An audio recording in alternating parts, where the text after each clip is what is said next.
โอ้ยนอ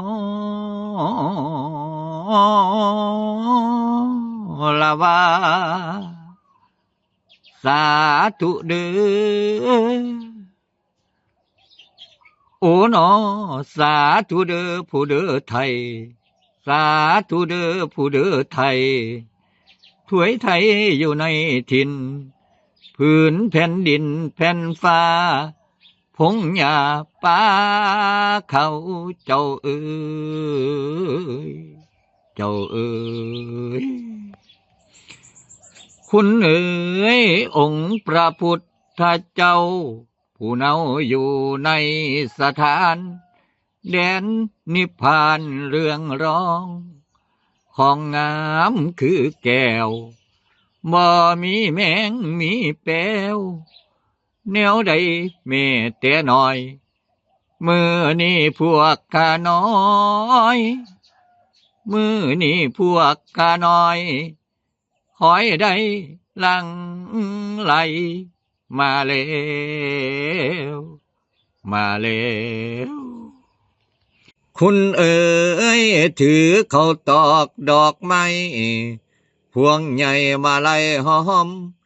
เดินทางมางอมงอมกินพยอมหอมเอ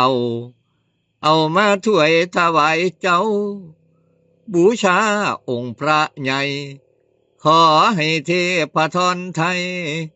ดลให้สู่ปราการเจ้าเอ๋ยเจ้าเอ๋ย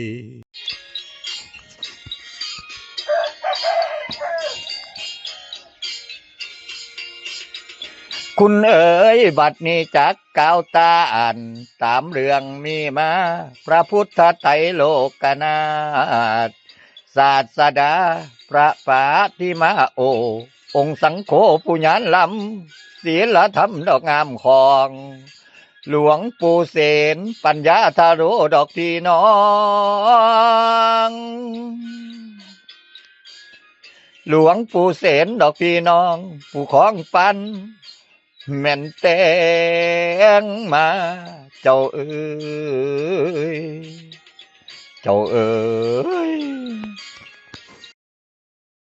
คุณเอ๋ยเหลียวเบิ่งสูงเฉียดฟ้าฝากป่าคีรีทางอุดรธานีที่กลางลานแจ้งวัดหนองแสงแดนสง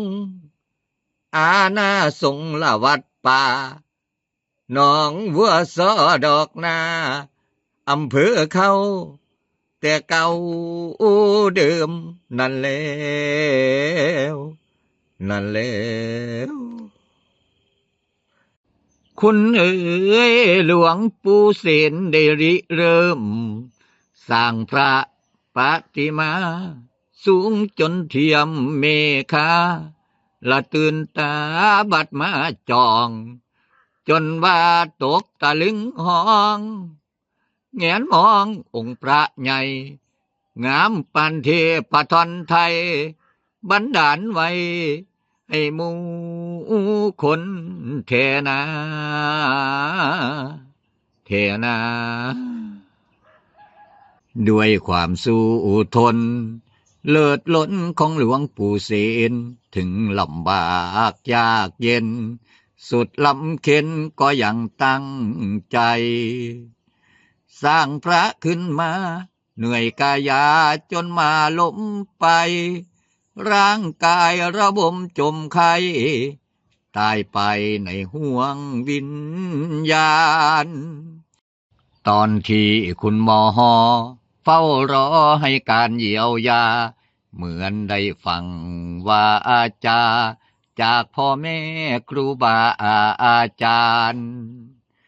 ถามว่าทำไมไม่กลับไปสร้างพระประธานหรือจะยอมเป็นวิญญาณว่างงานที่เคยตั้งใจหลวงปู่ได้ฟังจิตที่ยังศรัทธามั่นคงว่าจะขอยืนยงสู้ดำรงสร้างองค์จอมไตร ให้เสร็จด้วยดี ดังเคยมีสัจจาว่าไว้ ด้วยบารมียิ่งใหญ่ ตายไปก็ยังหวนคืน คุณเอ๋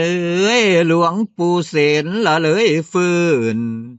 กลับเต้าคืนมา มรณามวยมอนกะเต้าคืนมาใด อันว่าความเจ็บไข้แนวใดก็คือว่า หมอเอายาซอยไว้ก็พอได้คอยทุเลาเจ้าเอ๋ยเจ้าเอ๋ยคุณเอ๋ยแนวสังขารปู่เจ้าล่าเศร้าทรมานจนว่าดวงวิญญาณล่องลอยไปแล้วจักสิมีหยังแล้วดึงคืนถืนจองขันแม่นบุญบ่คองดึงไว้แม่นบ่ยังแท่นาแท่นาด้วยจิตมุ่งหวังบุญพลังที่เคยทำมาที่พร่ำเพียรภาวนาอภิญญาเดชาที่มีผลบุญที่ทำคงจะนำคุ้มครองชีวีให้คืนฟื้นมาอีกทีเพื่อทำความดีต่อไปฟื้นจากความตายเมื่อร่างกายพอมีเรี่ยวแรงที่วัดป่าหนองแสงก็เปล่งแสงระวีอำไพพระใหญ่องค์งามเรื่องลือนามทั่วแคว้นแดนไกล7 ปีแห่งความตั้งใจจึงได้สร้างเสร็จด้วยดีโอ้ยน้อละว่าคุณเอ๋ยแฟนเอ๋ยไผผู้มาไผพี่เบิ่งตีอยู่กลางเดินเหลียวเบิ่งสูงเจินถึนเหลียวเบิ่งสูงเจินถึนเหงาเยินลื่นขนาเทนาเทนาโอ้นอว่าแม่นสูงจอดฟ้างามสง่าแลมองจังแม่นใสห้องของคือดวงแก้วไผผู้มาเห็นแล้วเห็นแววได้แต่โอองค์พุทโธคูบานมางามล้นลื่นประมาณเทนาเทนาคุณเอ๋ยมือนี่คนทั่วด้านเห็นเหกันมาดวงมาลีมาลายกมาลายล้อม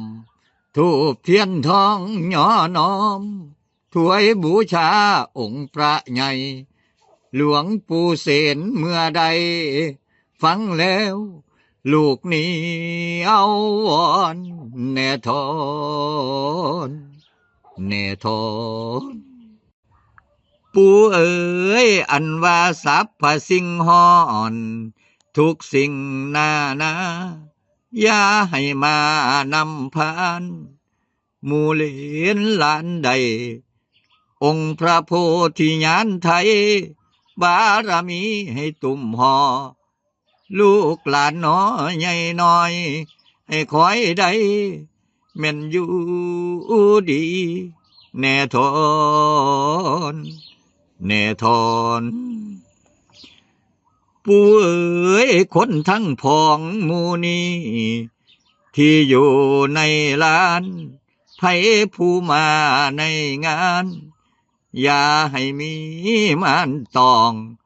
คนทั้งพองอยู่ไกลไกลถึงแล้วไทยประเทศอื่นขอให้สุขราบรื่นยืนมันคู่สู่คนเจ้าเอ๋ยเจ้าเอ๋ย